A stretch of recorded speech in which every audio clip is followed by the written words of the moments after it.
Terima kasih Anda masih bersama kami dalam Kampus Corner, program studi teknik elektro S1 UDINUS ciptakan lulusan berkualitas dalam dunia elektro. Kami juga mengundang Anda pemirsa untuk bergabung bersama kami melalui line telepon 024 3569 73 kali. Baik, kita lanjutkan nih Pak, mengenai tadi kan sudah kita bahas mengenai tenaga pengajar nih di teknik elektro, sudah sangat mumpuni seperti itu ya Pak ya. Nah ini Pak, ngomong-ngomong nih Pak, ini untuk pelajaran kan tidak melulu akademik perkuliahan nih Pak. Nah, pasti juga dukungan organisasi itu penting ya Pak ya untuk mengembangkan diri. Nah, organisasi yang bagus untuk diikuti nih para mahasiswanya untuk mengembangkan, menunjang pelajaran di teknik elektro ada apa saja Pak? Oke, jadi kalau memang organisasi yang khusus ya itu mungkin di radio atau kemungkinan DRC itu ya seperti itu, Dinus Robotik. DRC, Dinus Robotik ya. Nah itu yang mungkin betul-betul berbau elektronya. Tetapi di kami sendiri malah menganjurkan jangan melulu yang elektro. Oke, malah jangan melulu yang elektro. Kenapa ya, Pak? Karena memang soft skill itu kan di dunia kerja itu jauh lebih penting. Jadi menurut beberapa penelitian menyatakan bahwa orang itu sukses di dunia kerja bukan karena IPK-nya. Ya, IPK itu mungkin hanya salah satu jalan masuknya. Tetapi di soft skill yang attitude, yang terus leadership itu yang jauh lebih penting.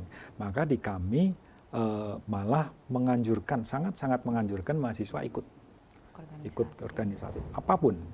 Oke, ya. Agus ini juga salah satu mahasiswa yang ikut organisasi nggak nih Gus? Iya, ikut apa aja nih? Dinus Robotik tentunya. Jelas nomor 1 ya Dinus Robotik. Sama Himpunan Mahasiswa Teknik Elektro. Oke, Himpunan Mahasiswa Teknik Elektro. Kenapa sih kamu minat untuk mengikuti tadi robotik ya, organisasi robotik? Kenapa nggak organisasi yang lain? Ya itu sendiri, kalau untuk yang Dinus Robotik Club itu kan udah pasti elektro. Itu yang pertama untuk mendalami dunia elektro. Kemudian untuk yang Himpunan Mahasiswa Teknik Elektro itu kan itu masih elektro, cuman dia di soft skill lainnya. Soft skill, jadi lebih ke organisasi. Ya, jadi pas ya sesuai yang dibicarakan Pak Ari tadi. Betul. Ya, nggak cuma melulu di elektronya, tapi juga organisasinya dapat nih Pak nih di himpunan mahasiswanya gitu ya. Nah ini yang problematika yang sering muncul nih Pak di anak organisasi nih. Biasanya gimana sih kamu bagi waktu antara berorganisasi, berkuliah, kemudian tugas itu gimana? IPK-nya berapa dulu ini? IPK-nya berapa? Kalau IPK sih yang dibicarakan Pak Ari tadi ya, dunia kerja nggak melulu dengan IPK. Jadi IPK saya sih belum 3 ya. belum sesuai keinginan. Ya. Tapi tentunya didukung dengan tadi ya soft skill. Soft skill-nya bagus. Soft skill-nya juara. Ya, insya Allah. Jadi bagaimana mengatur waktunya tadi itu, yang pertama dari diri kita sendiri, kemudian target. Kita harus tahu target untuk besok kita harus ngapain aja. Dan itu udah target. Jadi biar nantinya sesuai dengan planning gitu. Oke, jadi memang udah dijadwalkan gitu ya di kotak-kotak gitu. Jadi enggak. Nah ini nih biasanya kan ada di perkuliahan tabrakan dengan organisasi itu kayak acara gitu ya. Nah ini untuk Agus nih gimana nih mengatasinya Gus? Kalau pas kuliah itu kan ada dispensasi. Oke, dispensasi. Dan kita gunakan dispensasi kalau emang lebih penting, maksudnya andil kita lebih penting di mana? Apakah di perkuliahan atau yang di acara? Kalau emang di acara kita minta perizinan untuk masuk ke gitu. Mengikuti acara tersebut gitu ya. Iya. Jadi nggak asal ngilang ya, tapi ya izin dari dosen juga gitu. Nah ini Pak, ini ngomong-ngomong nih untuk kolaborasi nih, untuk teknik elektro UDINUS sendiri telah berkolaborasi dengan kampus maupun institusi mana saja nih Pak? Alhamdulillah banyak sekali Mbak. Mungkin saya nggak bisa sebut banyak ya ini ya. Nggak bisa sebut satu persatu ya. Jadi yang paling utama, yang paling kita banyak ya untuk institusi, untuk pendidikan ya akademis itu kita ada dengan TS, UI, terus kemudian ITB. Jenis kerjasamanya berbeda-beda. Tapi memang muaranya adalah peningkatan kualitas dari teknik elektro sendiri. Contohnya adalah misalkan kerjasama dalam hal penelitian. Nah, itu kan berarti kita penelitian dengan lembaga-lembaga yang lebih pinter lah dari kita ya. Nah, lebih senior gitu. Nah, kemudian ada juga yang si mahasiswa yang kita kirim ke sana. Jadi ada juga yang twinning, ada juga yang sandwich, ya macam-macam programnya. Nah, itu yang dari sisi kelembagaan antara akademis seperti itu. Kita banyak ya. Nah, apalagi nanti ini di kampus Merdeka. Ya, sesuai dengan arahan Pak Menteri, Mas Menteri kalau kita bilang sekarang ya, karena beliau sangat muda itu. Nanti kita akan banyak-banyak kolaborasi dengan universitas lain dalam hal nanti mahasiswa kita akan mengambil mata kuliah dari sana, seperti itu. Nah, ini tapi masih digodok gitu ya, karena ini kan baru. Nah, terus kemudian dengan institusi perusahaan seperti itu. Nah, kita saat ini yang alhamdulillah kita mendapat kepercayaan dari Mitsubishi melalui PT Setsui Aztec dan Millennium Energy, itu kita mendapatkan kepercayaan untuk membuka Factory Automation Training Center khusus untuk Mitsubishi. Apa itu, Pak? Jadi itu training center tentang factory automation, otomasi di pabrik, ya, yang menggunakan Mitsubishi, dari produk Mitsubishi. Nah, kita ditunjuk oleh berkolaborasi lah ya, berkolaborasi dengan Mitsubishi, ya, kita diberi kepercayaan untuk memberikan training pada siapapun. Ya, utamanya kalau bagi kami ke mahasiswa kami. Ya, mahasiswa kami.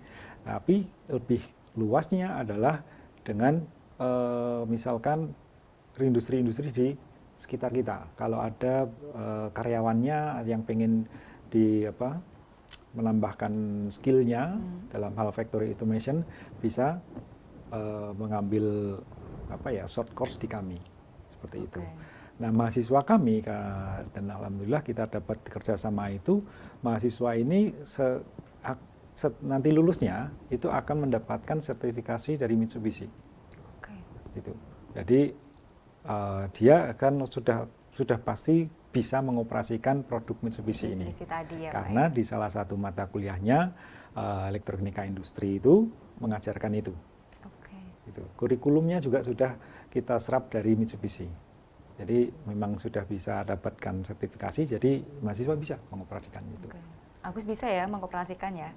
Kalau beda tadi ya? Kemarin sempat ada Pak, mau diadakan, cuman karena ada pandemi, jadi... jadi diundur ya karena dengan adanya pandemi ini. Gitu.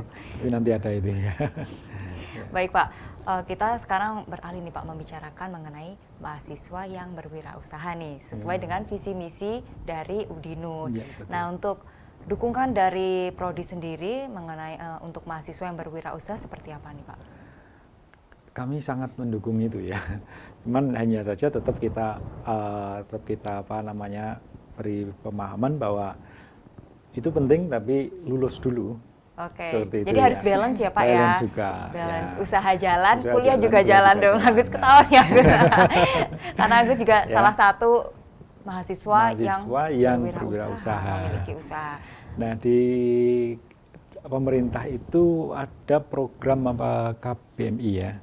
Nah, itu bisnis untuk mahasiswa, kompetisi bisnis mahasiswa Indonesia. Ya, jadi itu memang dibuat kompetisi oleh pemerintah, siapa yang mengusulkan bisnisnya untuk bisa didanai oleh pemerintah. Nah, salah satunya ini Mas Agus yang dapat itu. Dapat ya. Ya, dan alhamdulillah juga di tahun ini dapat lagi ada yang dari elektro, satu si Osama bin Laden ya. Ya, itu dia ada salah tentang masker juga. Tapi sudah dengan teknologi. Ya, memang tapi teknologi ini ya, beda kan berarti Pak dari. Memang kami dari elektro pasti ya, keunggulannya harus implementasi teknologi pada suatu produk. Nah, itu juga dapat juga alhamdulillah. Nah, untuk Mas Agus sendiri nih apa nih Pak waktu tahun itu? 2018 ya. Saya Mengikuti apa nih? Bisa dijelaskan mungkin di-sharing sama teman-teman di rumah Ya. nih, pasti pada pengen tahu juga dong biar terinspirasi untuk mengambil jurusan teknik elektro juga gitu. Jadi saya dulu tahun 2018 saya dan tim itu ikut KBMI, itu ambil di usaha startup yang saya ajukan itu SOGI. Sogi, apa tuh Sogi? SOGI itu Smart Power Grid Solar Energy System. Jadi Smart Power Grid Solar, Solar Energy, Energy System. System. Ya. Oke. Panjang sekali. Panjang Sogi gitu aja ya. Iya. Panggilnya Sogi biar SOGI. gampang. Ya. Sogi. Jadi itu mengenai tentang panel surya. Seperti Panel itu. surya. Cuman untuk panel surya sendiri yang kita kembangkan nantinya juga bagaimana sih panel surya itu dikontrol. Jadi untuk daya yang dari matahari, kemudian yang diambil di rumah itu bisa dimonitoring menggunakan smartphone. Jadi seperti itu. Makanya itu ada embel-embelnya Smart Power Grid. Oh, gitu. smart tuh dari smartphone itu Ya, tadi ya. seperti itu. Oke. Kemudian sebenarnya dulu cikal bakalnya nih, kamu bisa menemukan Sogi ini gimana sih? Kenapa berpemikiran untuk membuat itu gitu? Jadi bisnis. Heeh. Jadi awalnya itu saya dan teman-teman itu kan dulu setelah ambil di penjurusan energi baru terbarukan itu kemudian pemerintah itu di tahun 2019 itu kan kita udah tahu ada bahwa nanti di tahun 2025 nanti batu bara itu bakal habis. Jadi Indonesia itu untuk PLN sendiri itu sekarang pun PLN sudah mulai beralih ke energi baru terbarukan. Nah, maka dari itu kita udah masuk ke itu tadi di bagian panel surya. Energi baru terbarukan kan banyak, ada panel surya, ada mikrohidro, ada bayu atau angin itu. Oke. Oh, Gitu. jadi banyak jenisnya juga ya, ini Iya. energi baru nggak cuman dari panel surya. Cuman untuk saat ini yang mudah diimplementasikan itu panel surya. Panel surya. Soalnya cara merawatnya gampang, kemudian pemasangannya juga mudah. Oke, nanti kita bakal lanjut nih, seperti apa sih tuh bentuknya panel surya untuk memanfaatkan seperti itu semuanya. Nah, kita akan lanjutkan ya, tapi setelah jeda berikut. Ya pemirsa, jangan kemana-mana, Kampus Corner akan segera kembali untuk Anda usai jeda berikut.